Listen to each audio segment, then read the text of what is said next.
Army porter जिंदाबाद, Kargil porter जिंदाबाद, Kargil porter जिंदाबाद। हमारी मांगे पूरी करो, हमारी मांगे पूरी करो, हमारी मांगे पूरी करो, हमारी मांगे पूरी करो। कारगिल पोर्टर जिंदाबाद, कारगिल पोर्टर जिंदाबाद, कारगिल पोर्टर जिंदाबाद। हम क्या चाहते हैं अपना हक, हम क्या चाहते हैं अपना हक, हम क्या चाहते हैं अपना हक। इंसाफ के आगे झुकना पड़ेगा, इंसाफ के आगे झुकना पड़ेगा, इंसाफ के आगे झुकना पड़ेगा, इंसाफ के आगे झुकना पड़ेगा। जो सरकार रोजगार ना दे वो सरकार निकम्मी है, जो सरकार युवाओं को रोजगार ना दे वो सरकार निकम्मी है, जो सरकार निकम्मी है, जो सरकार युवाओं को रोजगार ना दे वो सरकार बदलनी है, जो सरकार युवाओं का शोषण करे वो सरकार बदलनी है, जो सरकार कमी है वो सरकार बदलनी है। कारगिल पोर्टर जिंदाबाद, हमारी मांगे पूरी करो, हमारी मांगे पूरी करो।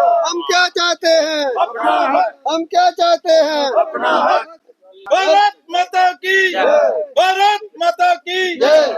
हमारे साथ हैं कारगिल पोर्टर्स जो पिछले 20 सालों से लगातार गुहार लगा रहे हैं और इनकी डिमांड है कि हमें वन टाइम सेटलमेंट दी जाए या पेंशन दी जाए या रिमेनिंग जॉब दी जाए। और ये केवल जो इनको लीड कर रहे हैं केवल शर्मा, हमें याद है कि इन्होंने पैदल सफर कठुआ से दिल्ली का भी किया और वहां मिलके भी आए और इनके साथ धोखा किया गया। दोबारा वापस ना उनका जवाब आया, ना खत मिला, ना कोई संदेश। कौन सा देश कहाँ चले गए, वही हिसाब है इनके साथ भी। और ये गरीब लोग हैं। जब गवर्नमेंट को जरूरत थी तो इन्होंने इंडियन आर्मी को बैक सपोर्ट किया था। कारगिल विजय ऑपरेशन कामयाब हुआ था। अगर इनकी सपोर्ट ना होती तो बहुत मुश्किल हो जाता कारगिल विजय ऑपरेशन। जो नई सरकार बनी है, पॉपुलर गवर्नमेंट बनी है, उमर सरकार से ये। सर पहले तो मैं आपका मीडिया बंधुओं का सभी का स्वागत करता हूं कि जो लोग आप हमारी आवाज़ आगे तक पहुंचाने के लिए हमारी हेल्प में आए हैं, तो मेरी आपसे यही रिक्वेस्ट है कि हमारी आवाज़ को आगे तक पहुंचाइए ताकि जितने भी जम्मू की लीडरशिप है, जो हमारे अभी सीएम बने हैं, उनको पता चले कि जम्मू के क्या क्या इशू हैं और क्या क्या जम्मू के लोगों को दुख है। तो मैं यही बहुत देर से आसे लगाए बैठे थे कि सरकार बने, सरकार बने। तो चलो आज सरकार बनी है तो मैं उमर साहब से ये रिक्वेस्ट करना चाहता हूँ कि सर सबसे पहले हमारे मैटर को आगे तक इनसे जवाब लीजिए कि इन लोगों का आपने क्या किया। मेरी आपसे रिक्वेस्ट रहेगी, बेनती रहेगी। तो जो कारगिल वार 99 में कारगिल वार हुई थी, ये जो लड़के हैं इनका उसमें अहम रोल रहा है उस वार में। तो मेरी आपसे रिक्वेस्ट रहेगी कि सर इनके बारे में जो फाइल हमारी ऊपर बैठ गए हैं ये लोग लीडर लोग वहाँ पे दिल्ली वाले, वो उनको उठा के वो फाइल देखिए, इनको इस फाइल को आपने क्यों दबाया हुआ है, इन लोगों ने दबाया है। हमने भी ये सूत्रों के अनुसार सुना है कि आपने जो लेटर लिखा था डिफेंस मिनिस्टर ऑफ इंडिया को, होम मिनिस्टर ऑफ इंडिया को, माननीय मोदी साहब को भी लेटर लिखा था आपने और वहां से जवाब भी आया था। जो डिफेंस मिनिस्टर ऑफ इंडिया है अमित शाह जी का भी जवाब आया था, उसमें होम मिनिस्टर जो है हमारे भारत के, तो उस पे आपको कॉल्स भी आई थी आर्मी की हाई कमांड की तरफ से। तो उसके आगे प्रोसेस क्या हुआ है, क्या आपको उसमें जानकारी है?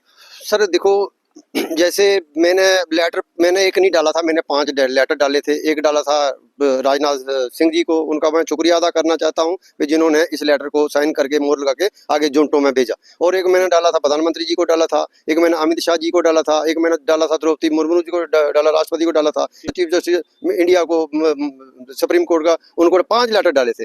राजनाथ सिंह जी को लेटर पहुंचा तो उनका मैं शुक्रिया अदा करता हूँ जिन्होंने उस लेटर पे संज्ञान लिया और अपनी मोहर लगा के साइन करके जोंटो में उसको भेज दिया। सबसे पहले मेरे को कॉल आती है बम्बे से 110 इंजीनियर कमांडिंग अफसर की, कर्नल की, एक केवल शर्मा, क्योंकि ड्रेस मेरा था उस पर, उन्होंने मेरे को कॉल किया, फोन नंबर मेरा था, उन्होंने कॉल की, ऐसे से बात है भाई केवल शर्मा सर, केवल शर्मा 99 कारगिल वार में, जैस सर यार ऐसे ऐसे बात है। तो हमसे जवाब मांगा गया है आर्मी जनरल ने, तो हमें जवाब देना है, तो ये आपका जो रिकॉर्ड है ये कहाँ से मिलेगा।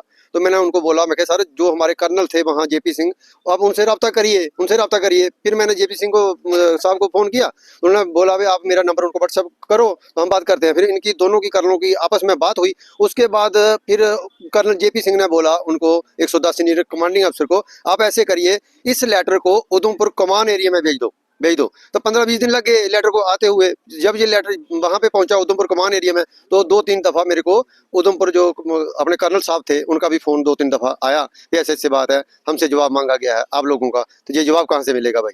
तो फिर मैंने उनसे भी यही रिक्वेस्ट करी, मैं सर जवाब तो हमारे पास तो सर्टिफिकेट ही है कारगिल ऑपरेशन विजय का, तो जो भी डॉक्यूमेंट होंगे वो तो अपने जो कर्नल थे जेपी सिंह उन्हीं को मालूम होगा।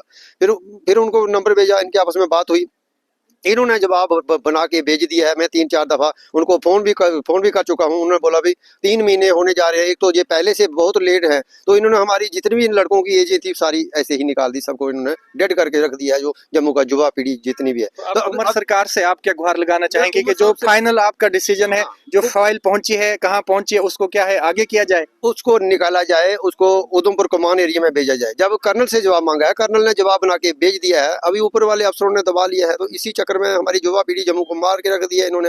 हम तो 25 साल से रोडों पे हैं, धरना प्रदर्शन और दिल्ली तक भी पैदल यात्रा करके देख ली। मैं तो कहता हूँ आप चाहते क्या है, आप वे आउट क्या चाहते हैं कि आपके साथ क्या जॉब का या पेंशन का या जो वन टाइम सेटलमेंट है या रिमेनिंग जॉब है या पेंशन है, क्या आप एक मुद्दे पे खड़े होंगे तभी सरकार भी मानेगी? आप तीनों चीजें मांगेंगे तो सरकार कैसे मानेगी फिर? पहली बात तो सर ये है, अगर हमारे साथियों को लगाया गया है तो इनको क्यों नहीं लगाया जाए। जिसकी 10 साल बचती है, किसी की 5 साल बचती है, इनको दी जाए।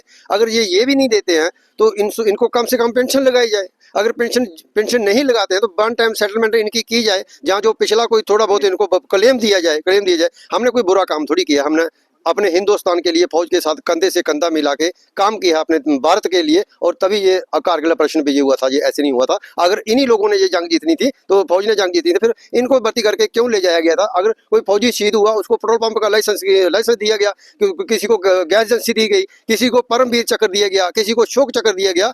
इन लोगों को कौन से चक्कर में डाला हुआ है हमें? अगर आपने ऐसे नहीं करना तो फिर हमें कारगिल ऑपरेशन विजय का सर्टिफिकेट क्यों दिया गया? उस सर्टिफिकेट को अपने गले में डाल के हम लोगों को दिखाएं कि हम भी उस लड़ाई का हिस्सा थे।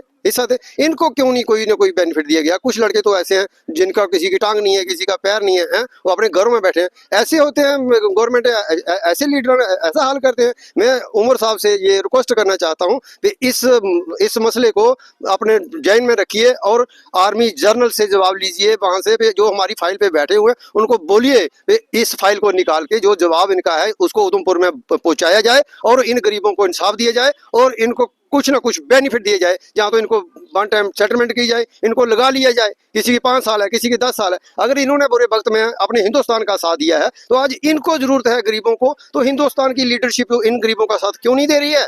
क्यों नहीं दे रही है? जब हम उस बुरे वक्त में अपनी इंडियन आर्मी के साथ कंधे से कंधा मिला के चले थे और ये कारगिल ऑपरेशन विजय करवाया था, और आज इन लोगों को गरीबों को जरूरत है, तो कहाँ है हमारे अफसरान, कहाँ है हमारे लीडरान, कहाँ लीडरान? ये गरीब लोगों को जो कुछ भी नहीं देना चाहते, इनको कुचल के मारना चाहते।